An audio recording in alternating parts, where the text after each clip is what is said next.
Que bom poder gravar um outro vídeo para você. E tenho certeza que você vai aprender bastante com esse vídeo. Eu quero ministrar a palavra de Deus para você sobre o tema santidade. Isso é muito importante. E eu costumo dizer que eu não sou pregador para a hora do culto. Eu sou pregador para depois do culto, porque existem dois tipos de pregadores. O pregador para a hora do culto é aquele que a igreja se alegra, aquele que a igreja vibra no poder de Deus. Não sou contra, isso também é muito importante. Mas o pregador para depois do culto é aquele que ministra a palavra de Deus para você enfrentar a vida depois que terminar o culto, depois que você passar da porta para fora, da porta da igreja para fora. Então, o pregador para depois do culto é aquele que te prepara para enfrentar os anseios da vida, os problemas, as lutas, as dificuldades. Este é o pregador para depois do culto. Você vai aprender, você vai ser preparado para enfrentar os dias, enfrentar momentos difíceis depois que você terminar o culto na igreja. E eu quero deixar para a sua meditação a palavra de Deus no livro de 1 Tessalonicenses, capítulo 4, versículo 3, que nos diz assim: porque esta é a vontade de Deus, a vossa santificação, que vos abstenhais da prostituição. A recomendação da palavra de Deus aqui, através do apóstolo Paulo, é para abster-se da prostituição. Existem dois tipos de prostituição. Existe a prostituição espiritual, que é aquela prostituição, isto é, o crente, o salvo em Cristo, quando ele se aborrece com Deus, ele não quer servir mais a Deus, ele diz que conheceu um outro Deus e ele vai servir a outro Deus. Ele parte para outro Deus, porque o nosso Deus verdadeiro, que criou o céu, criou a terra, todo o universo, para ele já não serve mais. Isso aí chama-se prostituição espiritual, e esse tipo de prostituição vai impedir que o homem entre no céu. E existe a prostituição física. A prostituição física é aquela que você negocia o seu corpo, que você vende o seu corpo, que você troca o seu corpo. Então isso aí chama-se prostituição física. Também não vai herdar o reino de Deus, de forma, de jeito, de maneira alguma. Então o apóstolo Paulo, ele nos recomendou para abstermos da prostituição, isso é, tanto a física quanto a espiritual.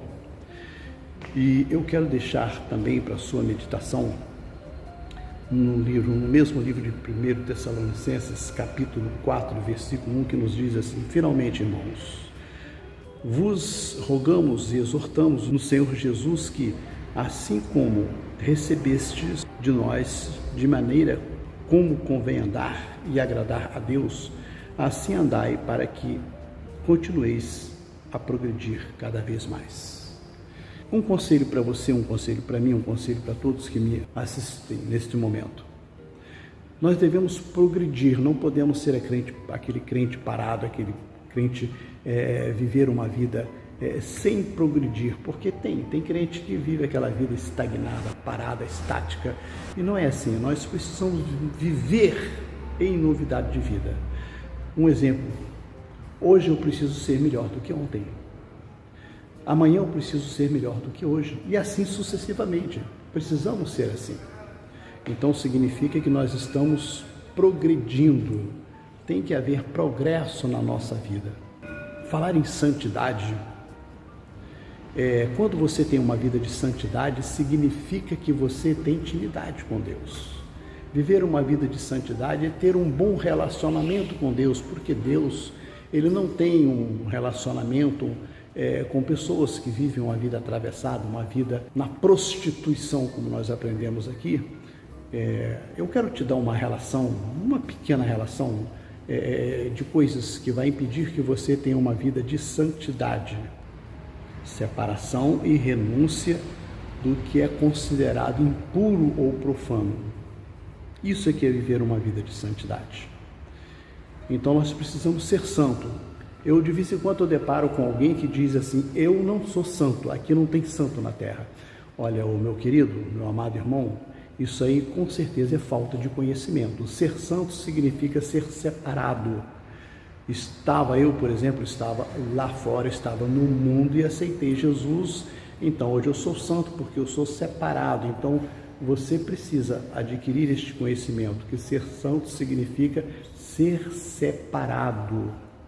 Então, nós somos santos. Inclusive, o próprio Deus recomendou, dizendo: sede santos porque eu sou santo.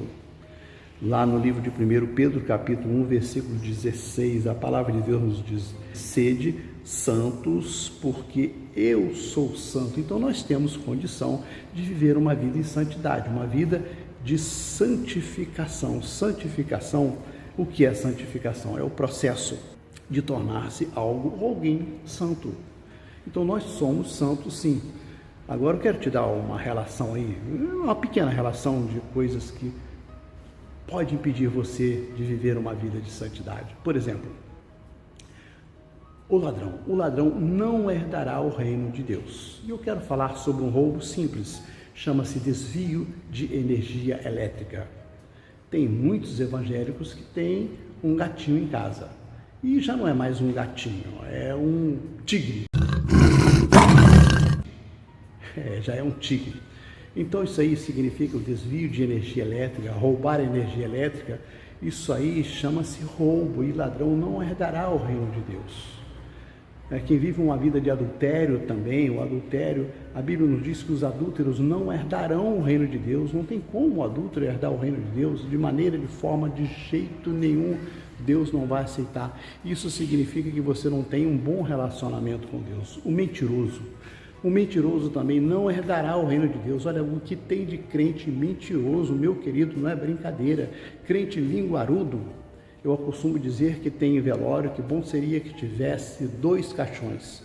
Um caixão grande para o corpo e outro pequeno para a língua. Não, cara. Porque o danado era linguarudo. Isso aí atrapalha o relacionamento do homem com Deus. Esse tipo de gente não tem comunhão com Deus. Então precisamos o quê? Viver em novidade de vida, ter uma vida de santidade. Se você abster-se dessas coisas que eu acabei de dizer para você, e tem muito mais ainda, se examinarmos a palavra de Deus, vamos encontrar mais coisas ainda que é cobrada por Deus para que tenhamos uma vida de santidade. E eu quero deixar para a sua meditação essa palavra. E eu costumo dizer, queridos, de vez em quando eu falo isso, que crente mentiroso, safado, pilantra, sem vergonha, caloteiro, não herdará o reino de Deus. Temos que viver em novidade de vida, temos que viver uma vida de santidade. E todos os que você vê vivendo uma vida atravessada desse jeito que eu acabei de dizer, uma pequena relação de pessoas, de coisas que atrapalham o crente ter comunhão com Deus, você vê alguém praticando essas coisas, você pode acreditar, pode ter a certeza que esse tipo de evangélico precisa mudar de vida, precisa ter uma mudança de vida, ok? Fica para sua meditação essa palavra e sede santo, diz a palavra de Deus, sede santo porque eu sou santo, ok? Fica na paz, um abração, até o próximo encontro.